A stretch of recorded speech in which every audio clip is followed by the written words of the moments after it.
Kaupungeissa on paljon ihmisiä, resursseja, mahdollisuuksia ja valinnanvapautta, eli paljon hyvää. Tähän paljouteen kytkeytyy kuitenkin usein myös eriytymiskehitystä ja sekä hyvien että huonojen asioiden kasautumista. Tämä kasautuminen koskee myös sosiaalisia ongelmia. Esimerkiksi asunnottomia ihmisiä ja päihderiippuvuuksista kärsiviä ihmisiä on kaupungeissa muita alueita enemmän.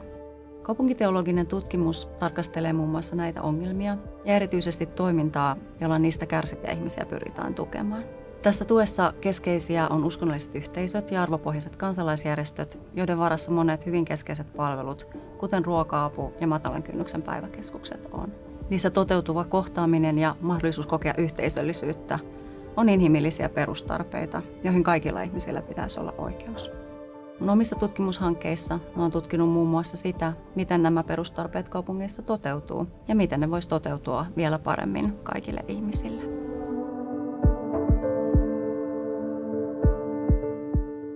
Kaupunkitutkimuksella ja nuorisotutkimuksella on osittain samat juuret, eli Chicagon koulukunnassa Yhdysvalloissa 1900-luvun alkupuolella lähdettiin ratkaisemaan kaupungistumisen ongelmia ja muun muassa nuorten jengiytymistä.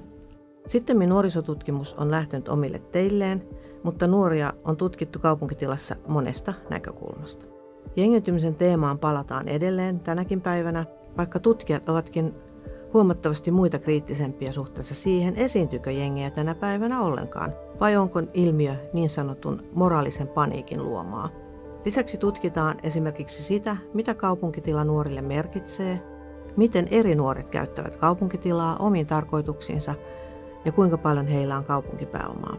Uuden tutkimushankkeemme Nuorten tulevaisuuden unelmat ja siirtymät, kiinnittyminen yhteisöihin ja yhteiskuntaan tavoitteenamme on ymmärtää entistä paremmin nuorten näkemyksiä yhteisöistään, asuinalueistaan ja sen kehityksestä sekä niiden vaikutuksista nuorten omiin tulevaisuuden suunnitelmiin. Tutkimuksessamme tarkastelemme myös nuorten kokemuksia kuulumisesta sosiaalisiin yhteisöihin ja laajemmin myös suomalaiseen, vertaillen vähän ruotsalaiseenkin yhteiskuntaan.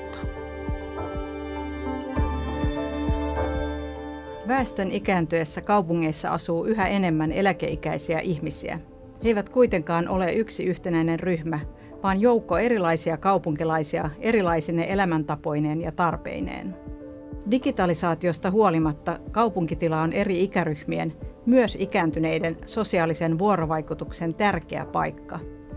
Kaupunkisuunnittelulla voidaan luoda edellytyksiä kohtaamiselle, yhdessäololle ja mielekkäälle toiminnalle.